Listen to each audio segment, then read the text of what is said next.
nurse at ID Care, the largest infectious disease practice in New Jersey. Recently, she had changes in healthcare delivery and she was involved in promoting the use of the infusion service as an alternate site of care for patients with acute infectious diseases.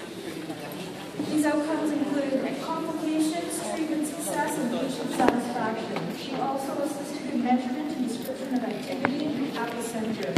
In this role, she was asked to summarize the result of treatment for bacteremic patients because of her great interest in this topic. This presentation summarizes and discusses those results.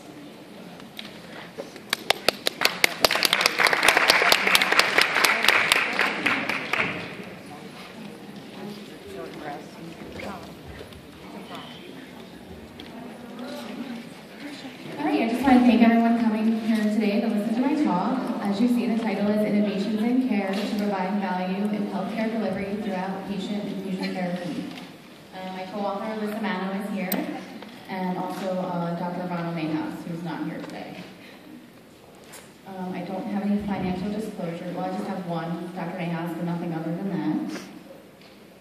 So basically, our clinical setting is we are one of the largest infectious disease practices in Central and North Jersey. We have over 100 locations. We have 8 offices. Our doctors see over 110,000 patient contacts per year. We have 2 outpatient infusion centers, and we see 13 to 15 infusion patients per day for all types of infections. Our objective was to demonstrate safely of treating the sickest patients with infections in the outpatient setting. We evaluated the cost compared to hospital care for similar diagnoses, and further our understanding on identification of bacterial patients that can be treated through outpatient infusion therapy. So patients were referred to us. They were febrile. They were referred for care with positive blood cultures. They were only included if they had not been hospitalized for their treatment.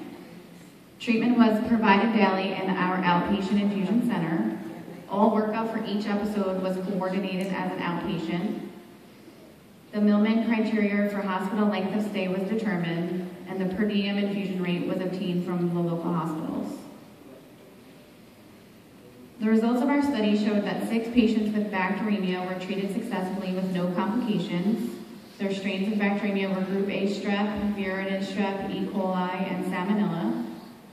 The per diem rate at the local hospital was $2,000 a day. So total hospital days saved through our program were 30 days. The hospital cost avoided was $60,000. Our infusion per diem rate per day was $200, so we charged them $6,000, and savings for our 6 patients was $54,000. That's fantastic. So in conclusion, we learned that bacteremic patients can be treated successfully without hospitalization. The cost savings and patient satisfaction were high. The infusion suite of an infectious disease practice is an alternative to hospitalization for serious infections.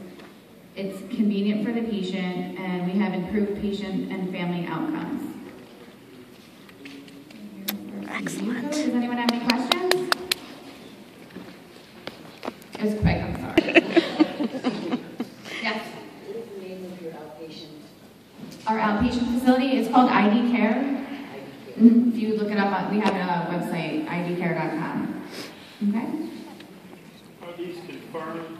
We have a lot of hospitals calling blood. Oh no, we repeated them to make sure that they were positive.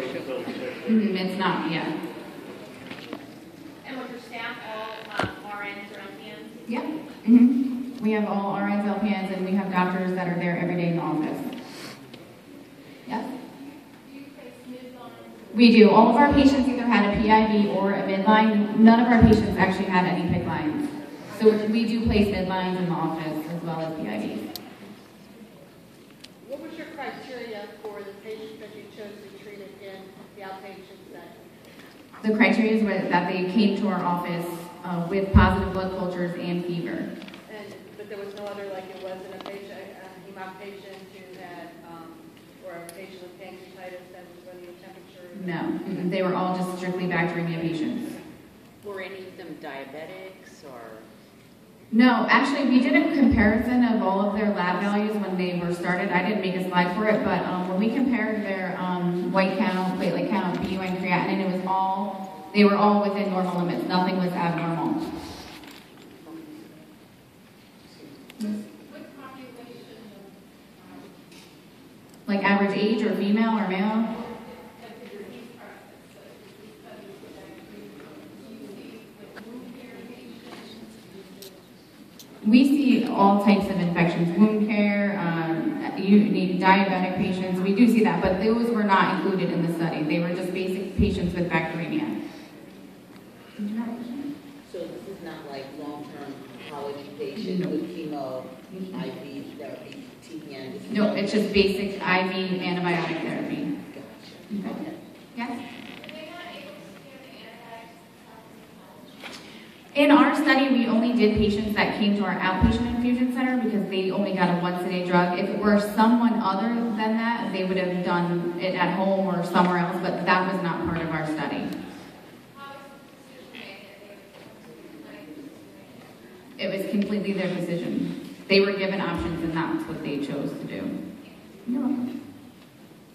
And did the PIV patients leave, like, did you leave the IV in for the duration, or how did it turn? Right, our PI, we had followed the INS guidelines, so the PIV was left in as it deemed if it was, pain, no red, no swollen, and we changed it as needed. Yes? That's okay. We use gravity infusion. Anything else? What were the pH of your drugs? Were you giving any vancomycin? No vancomycin. Nafcillin? It was either daptomycin, Rocephin, Invance, only drugs that were given once a day. Okay.